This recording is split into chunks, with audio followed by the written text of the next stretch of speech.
Has there ever been a scarier Halloween season? I'm Charlie Sykes, and Sunday Insight starts right now.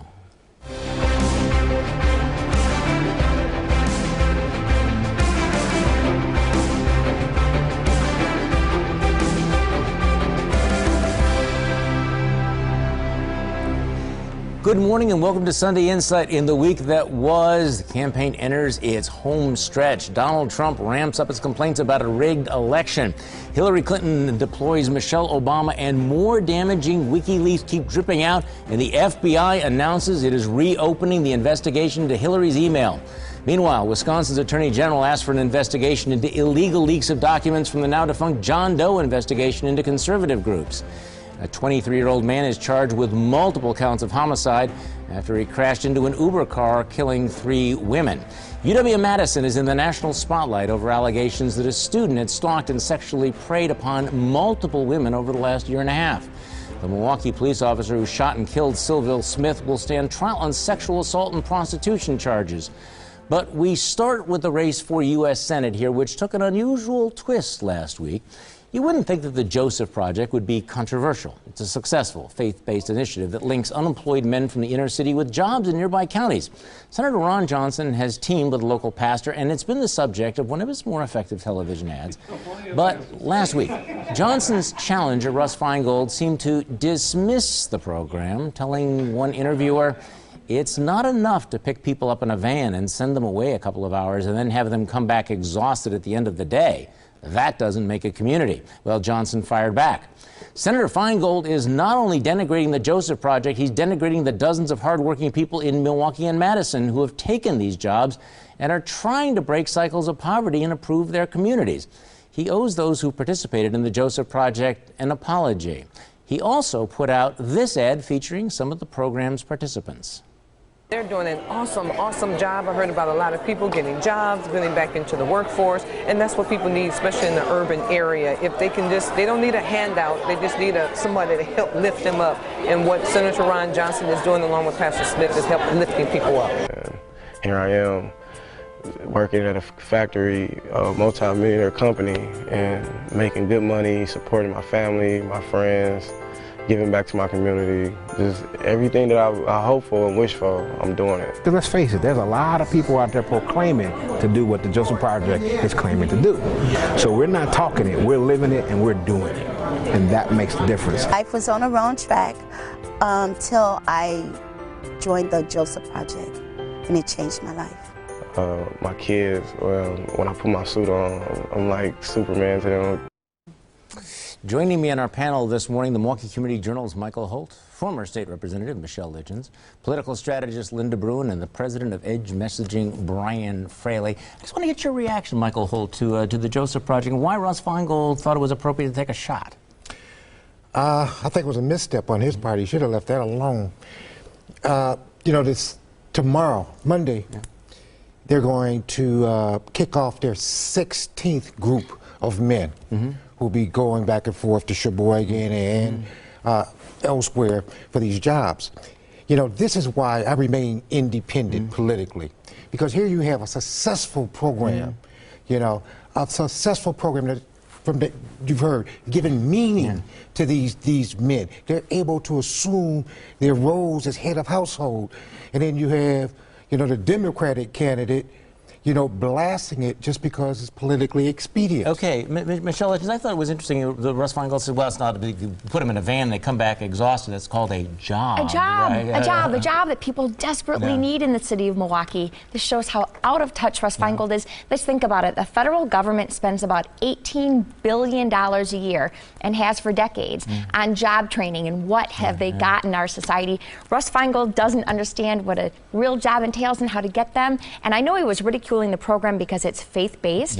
We know faith-based programs are far more successful than secular programs are. But Russ Feingold is still, probably, favored in this race. Although I thought it was interesting that the Democratic National Committee, the Senate Majority Committee is dumping a bunch of money here into Wisconsin, which would suggest that they're seeing something that this race is tightening a little bit. Well, I do think that it's tightening up. I think that's expected. I think I'd agree with all the comments everyone's made, except for the thing Michelle said about that he's ridiculing it because it's faith-based. I don't believe that about. Well, I think the bottom line with this program is that the only legitimate point he has to make is that it would be great if the jobs were locally based. Well, who wouldn't prefer not to have to trek, 100 miles somewhere? But the bottom line is that these folks, that's their livelihood and a job, and it's a lot better than having Give me a sense of how this plays, if it plays at all. This may seem to be a small thing, but this is absolutely everything that's wrong with Russ Feingold. Smarmy. Government is the only solution to problems. Don't give people opportunity. Give them a handout. And holy cow, am I threatened by anyone having any sort of independence from the government. This is exactly why he should not get his job back. So what has your glass half full this week, and what has your glass half empty? Let's go around the table. Michael Holt, you are first. Well, my glass is half empty because it was officially confirmed last week that Wisconsin is home to the widest academic achievement gap between white and black students in North, South, Central, and West America. My glass is half full because the teen birth rate for impoverished black teens is down 26%, which means there will be fewer children to fail in the future. Of course, I'm being facetious, but this is a perfect example of Black lives not mattering, even to black folks. Michelle Hitchens. Well, my glass is half full because the Journal-Sentinel's Emily Mills wrote that more women should run for office, and I agree. But it's half empty because she wants more women so they can fight for abortion rights. Women bring so much more to the table than our reproductive organs. Linda Bruin. Well, my glass is half full because the Department of Defense will stop seeking repayment of the reenlistment bonuses mistakenly given to veterans. But it's half empty because their offensive demand letters have already hurt the veterans' credit ratings. Brian Fraley. Amen. My glass is half full because it's fall, my favorite season, filled with football, hunting, campfires, etc. It's half empty because I have so many leaves to rake that I don't have time for football, hunting, campfires, etc. I get that. Well, my glass is half full because the FBI has reopened its investigation into Hillary Clinton's emails. It's half empty because any Republican other than Donald Trump would have beaten her, and he won't. Our Sunday Insight Countdown shows we are just 9 days away from the presidential election. Wow. The lame duck session of Congress begins in 15 days. Either Donald Trump or Hillary Clinton will take the oath of office in 82 days, and as we go to break, messages from both campaigns to their voters. Casting our vote is the ultimate way we go high when they go low. Voting is our high. That's how we go high. We vote. How do we go high? How do we go high? That's it. And just thinking to myself right now, we should just cancel the election and just give it to Trump, right? What are we even having it? What are we having it?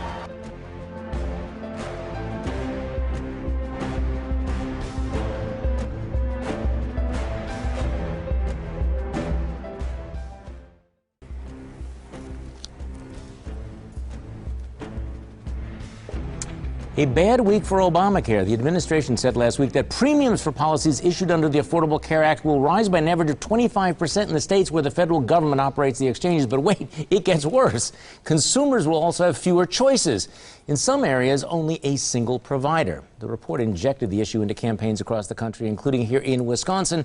But will this issue make a difference in the last 9 days of the campaign, Brian Fraley? It's a big issue. As you know, it's something I wanted Ron Johnson to talk about for months. He did in the last few weeks. It could have an impact. I'll tell you, it is the clearest difference between government first Russ Feingold and Ron Johnson in terms of the top-down solutions and the catastrophe that we've seen. Will it make a difference? I think it could have a minimal difference. You know, I mean, the thing about it is this is why voters fired Russ Feingold 6 years ago. Right? This is the issue that got Ron Johnson back into the race, and all of the promises, all of the indications about the Obamacare have proven not to be true. But let me pivot to this because, you know, I'm not so naive as to think that actual substantive issues matter in 2016. Your gut sense, that bombshell on Friday, when the FBI said, hey, you know, in an unrelated case, we stumbled upon some emails. We are now reopening the investigation into Hillary Clinton's emails. What effect does that have on this race? Well, I think this late, and the fact that they're just reopening it, it's probably not going to have much. I mean, there's not many undecideds left. And the ones that are undecided, it might be a factor for them. But, you know, if it was, we've actually found something, here it is, and it was really damning, if I can say that word. If it was really horrific, then it might. But it had to be just something reopening. pretty. But it had to be something pretty significant for the FBI director, 9 days before the presidential election, to say that we are reopening our investigation. And I think that makes it worse. Yeah. Because I don't think it's probably going to be that much. Yeah. But the fact that they've reopened it, you know. So I support Hillary. I support Hillary. Yeah.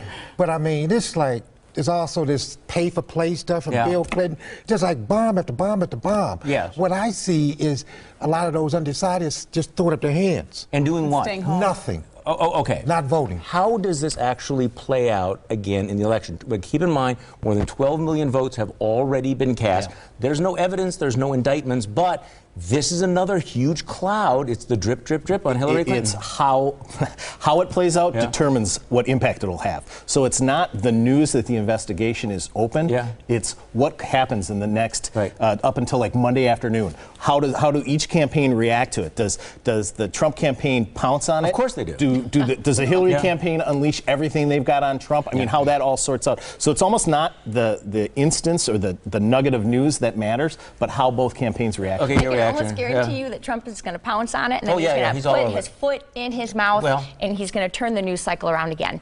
Is this going to change what happens? No. 60% of Americans don't trust Hillary to begin with, but yet, you know, just as Michael said, he's still going to vote for her. See, this is the point. I wonder whether it is baked into the cake, whether or not people who look, if you're supporting Hillary Clinton, you know she's exercised bad judgment in the emails. So does this investigation make a difference? Now, it's going to be a really rough news cycle for her. This is not going to help. I would not be surprised if the polls close. But I do wonder, I mean, you know, this is a year in which a lot of voters know a lot about Donald Trump. They don't care about it. They're going to vote for him. A lot of people know a lot of things about Hillary Clinton. They don't know. But I think that what this would guarantee, at minimum, if Hillary Clinton wins this election, she is going to have this cloud over her. She is going to limp to the finish line. This is going to be something that's going to hang over her presidency. There's going to be no sort of a honeymoon here, you know, and it's got to be, you know, just when you thought this election could not be more dispiriting, you know, I also wonder whether or not this might have the boomerang effect. You know, I heard in the hours after this from people saying, well, if there was any complacency among Democrats, forget about that. This might actually fire up the base. I'm assuming that it's going to fire up the Trump supporters. It's going to fire up Republicans. Might bring some home. But I also think there's a possibility that if there was any complacency on the part of Democrats, they're going, oh, my goodness. Right. I mean, there's conspirator theorists on both sides of the fence. And some of the far lefties are already saying that the FBI is part of a conspiracy to take her election. So, you know, you've got that. You know, the bottom line is, I think you're all right, that it might have a minimal impact, but the real bottom line is what happens after the election if the investigation actually has meat. It won't make any difference. She'll just move on. Okay, but she'll go after Trump even more. We'll pivot off. Is it at all possible? I mean, the FBI director has set up a scenario where we could elect her president, and then later is the FBI going to recommend? I mean, you want to talk about a constitutional crisis. Wow, there was a reason why on Friday the stock market crashed. You may not want to hear it, but we'll tell you anyway. Let's hand out some unsolicited advice. Michael Holt, you are first. Well, let me go back a segment to former and probably future Senator Russ Feingold. If you're going to criticize a successful job program that's benefiting poor black men, provide more than just rhetoric as an alternative. Michelle Litchens. Well, to the voters, if you know who you're going to vote for, vote early. We don't have an election day anymore. It's more like an election month. Linda Bruin. Well, last week, Trump joked we should cancel the election and just give it to him. Donald, the people choose who becomes president in the United States, not you. If you don't like our democracy, why not move to an autocracy like Russia under Vladimir Putin? Joke. Brian Fraley. Lighten up. To any Republicans upset with conservatives like me and Charlie who won't vote for Trump, instead of having a tantrum, make sure that guys like us go to the polls and vote down ballot for Republicans like Ron Johnson and legislative Republicans. Well, my advice is to Sheriff David Clark Jr. Look, this city is being hammered with violent crime and a revolving door criminal justice system. I know you are all in as a Trump surrogate, but your day job is calling.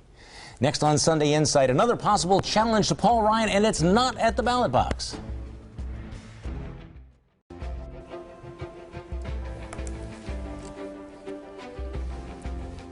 Well, it's been an odd, sometimes bizarre political year, but what about this?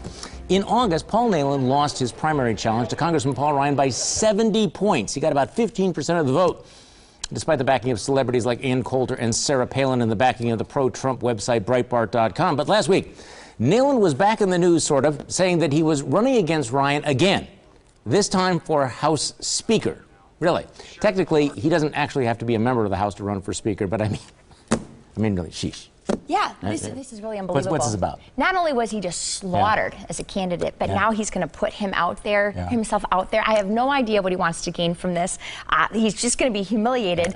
I think the one thing that we do have to pay attention to, though, is the people who are most likely to support Paul Ryan again for Speaker are the candidates that are most likely not going to come back with re-election this year. So Paul Ryan's numbers might not be as strong, but there is absolutely 100% no chance. Well, let me explain Paul Nehlen. It is the term scam pack. But let's go to this whole question of, whatever happens in November 8th, the next shoe that falls is, will Paul Ryan, stay as Speaker? Will he be able to hang on? Because Trump world, let's be honest about it, we are in this weird world where Trump world, Breitbart.com, all of those people, they are gunning for Paul Ryan. They want to take him out as Speaker. Will they succeed? Will he want to hang on? Well, that's a good question. I think that's a bigger question. I think if he stood for Speaker, he could thwart any challenge. The question is, does he want to stand for Speaker if 20 members of the Freedom Caucus want to take him out? But if it's not Ryan, who? That's the problem. You can't replace somebody with nobody. Let's say that if Donald Trump loses and they knock out Ryan, they have decapitated the Republican Party. Who is the alternative to Paul Ryan? They don't have. They don't have one. What do you think? Well, first of all, I agree with Michelle and the rest of you that there's no way this guy has any chance. On the other hand, I wouldn't be surprised in how crazy a year it is that one of these congressmen might actually attempt to nominate him, and so he might, so it's just crazy. He's a nut. But the problem is, the Paul Ryan needs to get 218 votes to be Speaker, which means that if there's even a dozen folks who Republicans who want to go, dead enders, want to block them, they could actually do that. So the question is, how divided are the Republicans going to be? I can just see this scenario in which, Donald Trump is, I feel like he's not going to go away. His supporters are not going to go away. And their number one agenda item is to get revenge on this guy. And you know what? I don't know of a single Republican elected official who has basically pushed back against what Trump is trying to do to Paul Ryan, which is fascinating to me. Yeah, because on the one hand, you want to keep the party together. Yeah. But, there's an element within the Republican Party who wants to put Donald Trump in check if he did win the election. So, we were talking about you saying he could be the end of Republican, he'll be the last president if Trump won, Republican president. I believe that. But I'm saying if he does win, it might, or if he loses, it might be the end of the Republican Party. Well, I think a lot depends on how this election turns out. The scenarios are different. If Donald Trump loses narrowly, then there's going to be a lot of blaming, and finger pointing. If he loses by a big margin, that changes. How many Republican seats are left in the House? We don't know. What is it you don't get? Let's go around the table. Michael Holt, you're first. What I want to get is the answer to a question posed by a Lutheran church in Germantown. A sign says, who would Jesus vote for in the upcoming presidential election? Definitely not the devil. Michelle Litchens. Charlie, I don't get how Hillary Clinton says abortion is the most intimate and difficult decision a woman will make, while Planned Parenthood right now is pushing a new hashtag, shout out your abortion. Right. Linda Bruin. Well, first, Republicans nominate their worst candidate for president in history, and now Republican congressmen are threatening Paul Ryan's speakership if Trump loses. Getting rid of your best and brightest in favor of your rudest and crudest? I don't get it. I don't either.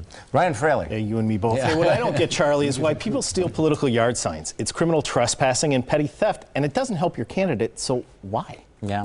Well, what I don't get is, where do American voters go to get their choices back after this election? Next on Sunday Inside, our panel picks the winners and losers of the week. But first, here's your morning news update.